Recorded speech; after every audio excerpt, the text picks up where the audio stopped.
yang sering kita tulis diam-diam di jurnal, tapi jarang kita ucapkan keras-keras.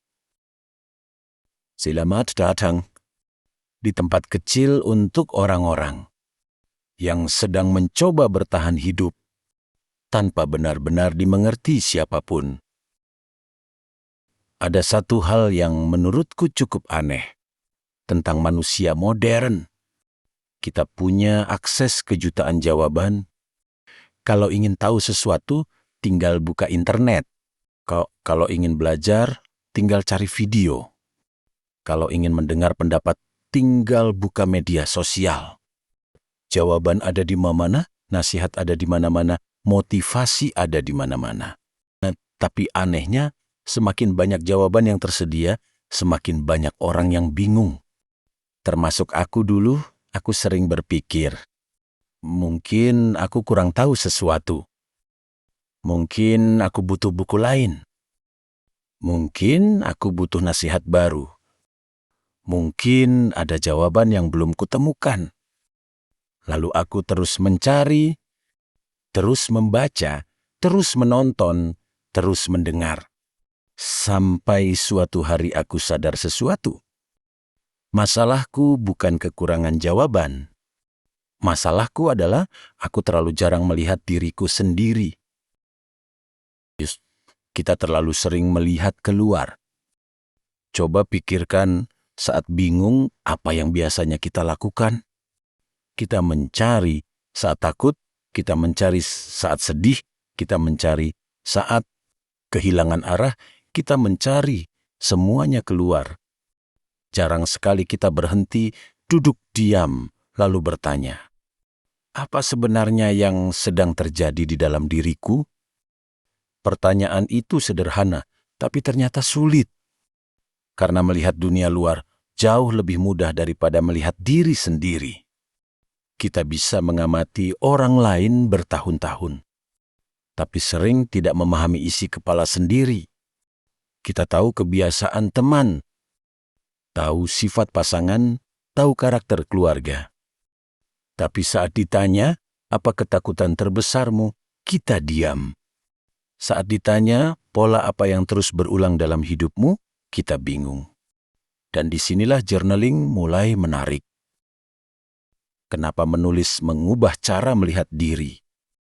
Banyak orang mengira journaling adalah kegiatan menulis.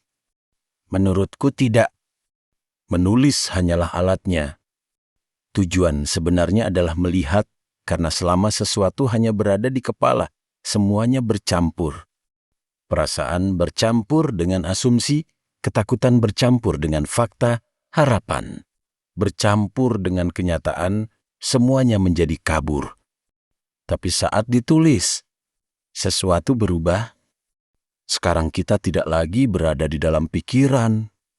Kita mulai melihat pikiran, dan itu perbedaan yang sangat besar. Karena saat menjadi pengamat, kita mulai menyadari banyak hal. Pola yang selalu kembali. Salah satu alasan aku menyukai journaling adalah karena tulisan menyimpan jejak. Tulisan tidak punya kepentingan, tulisan tidak berusaha terlihat hebat, tulisan hanya menyimpan apa yang terjadi. Dan setelah cukup lama menulis, aku mulai melihat sesuatu. Paula, ternyata banyak masalah dalam hidup bukan masalah baru. Hanya kostumnya yang berbeda. Tahun ini takut gagal, tahun lalu juga, 5 tahun lalu juga. Hari ini takut ditolak, dulu juga begitu. Hari ini menunda sesuatu, dulu juga begitu. Dan saat menyadarinya, aku mulai mengerti. Aku tidak sedang menghadapi 100 masalah. Aku sedang melihat satu pola yang muncul dalam 100 bentuk. Kesadaran itu mengubah banyak hal. Karena sekarang aku tahu apa yang perlu diperhatikan. Kenapa orang sering terjebak dalam menunggu? Ada pola lain yang sering muncul dalam jurnal manusia. Menunggu. Kita sering tidak sadar bahwa hidup kita dipenuhi kata nanti.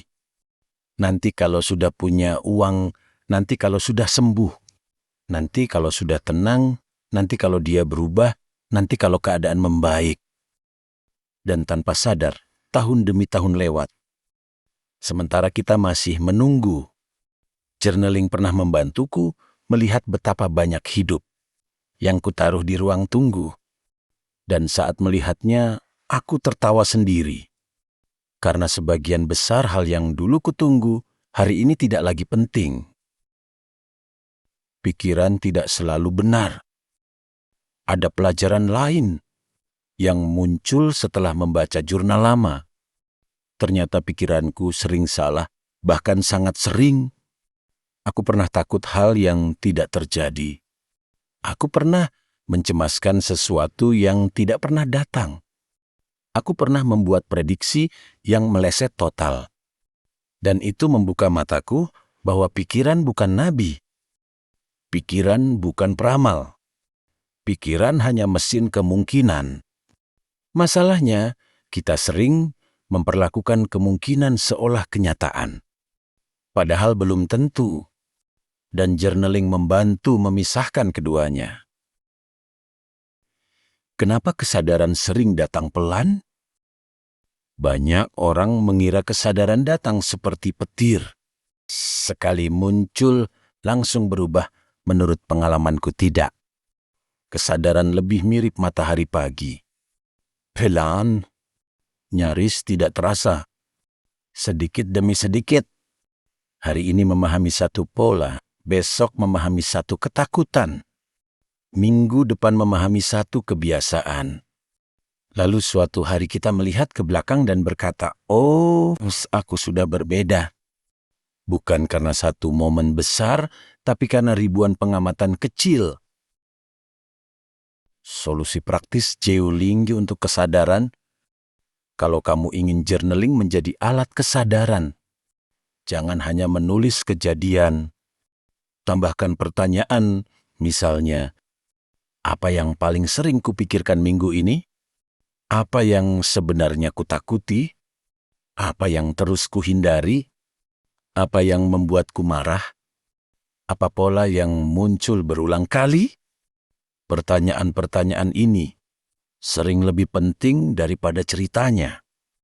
Karena tujuan journaling bukan mengarsipkan hidup. Tujuan journaling adalah memahami hidup. Mungkin hari ini kamu tidak membutuhkan jawaban baru. Mungkin kamu tidak membutuhkan motivasi baru. Mungkin kamu tidak membutuhkan teknik baru. Mungkin yang kamu butuhkan hanyalah duduk sebentar. Membuka halaman kosong lalu melihat dirimu sendiri dengan jujur. Karena seringkali jawaban yang kita cari kemana-mana sudah lama ada di dalam diri kita. Ternyata kita hanya terlalu sibuk melihat keluar sampai lupa melihat ke dalam.